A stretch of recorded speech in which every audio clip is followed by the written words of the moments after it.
We have a plan. We have a plan.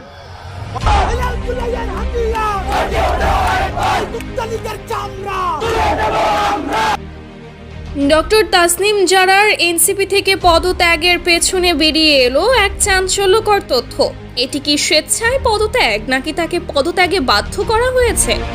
বিশ্বস্ত সূত্রের খবর, বিএনপির একটি প্রভাবশালী মহলের প্রচণ্ড চাপের মুখে টিকতে না পেরেই কি সরে দাঁড়াতে হলো এই লড়াকু নেত্রীকে?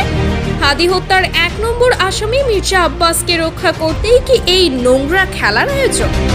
সত্যের শেষ সীমানা পর্যন্ত দেখতে এখনই চ্যানেলটি সাবস্ক্রাইব করুন এবং এই ভিডিওটি শেয়ার করে রাজনৈতিক সিন্ডিকেটের মুখোশ খুলে দিন। এনসিপির অন্যতম স্তম্ভ ডক্টর তাসনিম জারা কেন হঠাৎ রাজনীতি থেকে বিরতি নিলেন?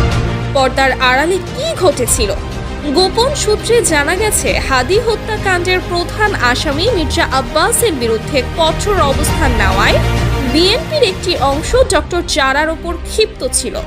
তারেক রহমানের ৩০০ ফিট পূর্বাচলের ভাষণের পর যখন এনসিপি ও জামায়াতের জোট আরও শক্তিশালী হচ্ছিল, ঠিক তখনই কেন ডক্টর জারাকে বলির পাঠা বানানো হলো? তবে কি বিএনপির ভেতরে থাকা সেই দিল্লির দস্যুরাই জারাকে পদত্যাগ করতে বাধ্য করেছে?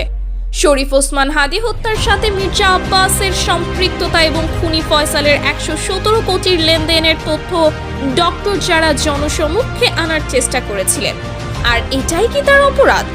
মির্জা আব্বাসকে বাঁচাতে কি বিপ্লবীদের থামিয়ে দেওয়া হচ্ছে? ডক্টর তাসনিম জারাকে যদি সরিয়ে দেওয়া হয় তবে কি হাদি হত্যার বিচার চিরতরে হিমঘরে চলে যাবে? এই পদত্যাগ কি প্রমাণ করে না যে খুনি সিন্ডিকেট এখন প্রশাসনের চেয়েও শক্তিশালী? ডক্টর জারাকে যদি পদত্যাগে বাধ্য করা হয়ে থাকে তবে পরবর্তী চাপ কি হাসনাত আব্দুল্লাহর উপর আসবে? কারণ হাদির পর হাসনাতকে কোণঠাসা করতেই কি এই মাস্টার প্ল্যান? একদিকে Tarique Rahman I have a plan বলছেন, আর অন্যদিকে বিএনপি বিপ্লবীদের একে একে মাঠ থেকে সরিয়ে দেওয়ার গোপন মিশন চালাচ্ছে। আর তাই জনতা জানতে চায়, ডক্টর তাসনিম জারার পদত্যাগ কি জুলাই বিপ্লবের চেতনাকে বিএনপির পকেটে বন্দি করার কোনো কৌশল? যদি বিএনপির ইশারায় এই পদত্যাগ হয়ে থাকে তবে তা হবে ২৪-এর বিপ্লবের সাথে সবচাইতে বড় বেইমানি। প্রশাসন কেন এখনো মির্জা আব্বাসকে জিজ্ঞাসাবাদ করছে না? কেন বিপ্লবীরা একে একে পর্দার আড়ালে চলে যাচ্ছে? এই প্রশ্নগুলো আজ প্রতিটি দেশপ্রেমিক নাগরিকের। তো দর্শক, সংবাদের এই বিশেষ বিশ্লেষণে আপনার মতামত কি? বিএনপি কি সত্যিই ডক্টর তাসনিম জারাকে পদত্যাগ করতে বাধ্য করেছে, বা মির্জা আব্বাসকে রক্ষা করতেই কি বিপ্লবীদের সরিয়ে দেওয়া হচ্ছে? সরাসরি আপনার ক্ষোভ আর মতামত কমেন্টে জানান।